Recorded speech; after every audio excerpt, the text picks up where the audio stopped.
Olá, estudantes da Introdução às Ciências Sociais. Vamos hoje começar nosso curso falando um pouco sobre o surgimento das ciências sociais e quais são seus principais temas. Vocês já pararam para pensar como seria a vida sem a sociedade?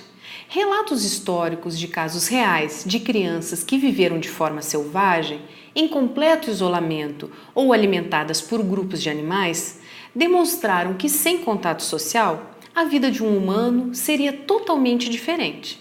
Um dos casos mais conhecidos é o de Victor de Aveyron, encontrado na França em 1899, quando tinha aproximadamente 12 anos. Andava de quatro, farejava os alimentos, só os comia crus, não queria vestir roupas nem dormir em cama e não falava corretamente. Foi educado pelo médico Jean Itard e tornou-se um caso exemplar de estudo da inteligência e da educação de pessoas em isolamento. Este caso e tantos outros confirmam que, apesar de ser possível sobrevivermos no isolamento, quando crianças, não nos tornamos pessoas adultas no sentido cognitivo, afetivo, moral e social, sem o contato humano. Os indivíduos precisam de interação para aprender a viver em grupo, a falar de determinada língua, a comer determinados alimentos de determinadas maneiras, a usar determinadas roupas. Todos precisamos viver em sociedade e seguir os valores, as regras, a moral e os costumes dos grupos nos quais nos inserimos. Esta é a matéria-prima das ciências sociais, uma ciência que deseja compreender e explicar as diversas manifestações da vida social. As ciências sociais são formadas por um conjunto de conhecimentos que têm como principal preocupação o homem e suas interações em sociedade. Embora estas temáticas estivessem presentes desde a Antiguidade Clássica, foi com as transformações culturais do Iluminismo, especialmente o racionalismo, que a ciência moderna permitiu a sistematização e a consolidação de conceitos como sociedade e Estado.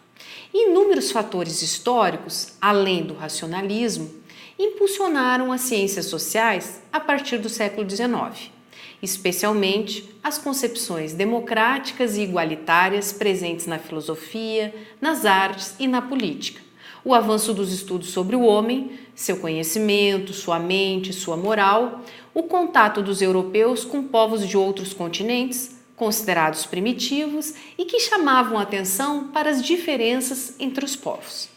Atualmente, as ciências sociais se dividem em três áreas: sociologia, antropologia e ciência política. Vamos começar falando um pouco do surgimento da antropologia e quais suas principais temáticas. A antropologia social é a parte das ciências sociais que estuda as diferentes culturas humanas.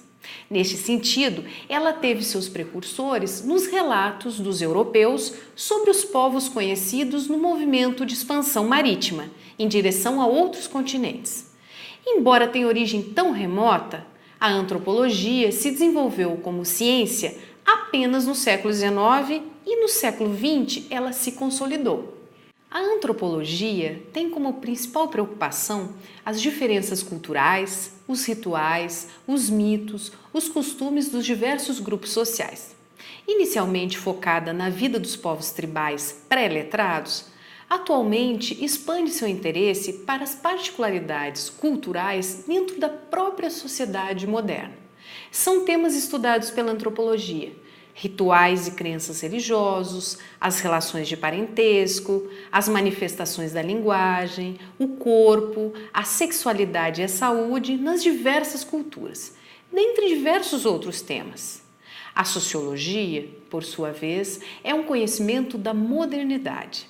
A série de revoluções na Europa desde o século XVIII, que derrubaram a nobreza e o clero e inauguraram uma sociedade marcada pelo capitalismo, pelas liberdades econômicas e política, pela valorização social do individualismo, pelo conhecimento sistemático e racional da ciência moderna, estimulou os filósofos a inaugurarem uma ciência que pudesse explicar as transformações da ordem social e, ao mesmo tempo, fomentar uma nova ordem.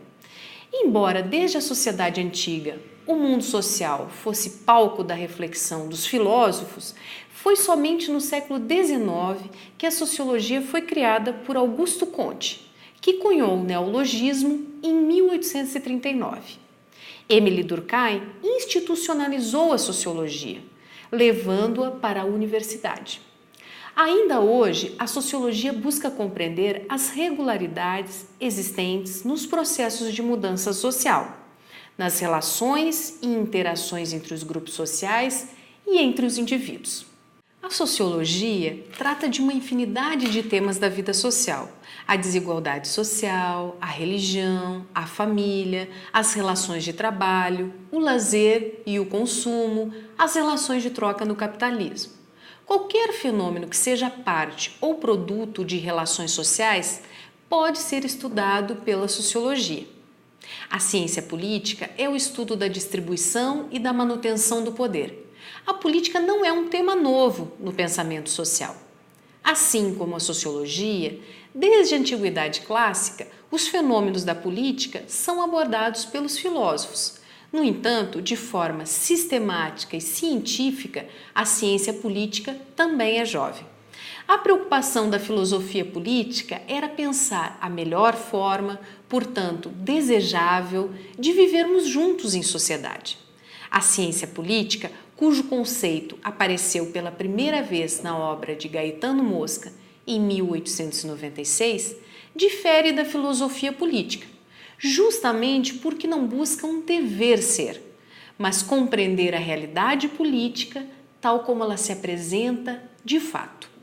São fenômenos estudados pela ciência política: as formas de governo, os partidos políticos, os movimentos sociais, as associações de interesse, o voto, o Estado, dentre outros temas.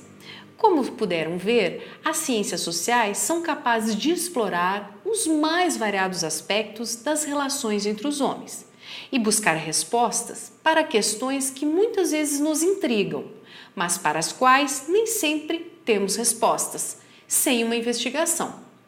Por que algumas pessoas são pobres e outras são ricas? Por que alguns grupos entram em conflito? Por que a concepção de família muda com o passar do tempo? Quais as diferenças entre república e monarquia? E outros milhares de perguntas poderiam ser feitas. As ciências sociais permitem desnaturalizar o mundo, ou seja, mostrar que as nossas crenças, nossos valores, nossa moral são produtos da vida social e mudam com a própria agência humana, portanto, não são naturais. Mas qual o interesse disto? Ao compreender as sociedades humanas, temos conhecimento suficiente para, ao mesmo tempo, respeitar as diferenças e embasar as mudanças sociais.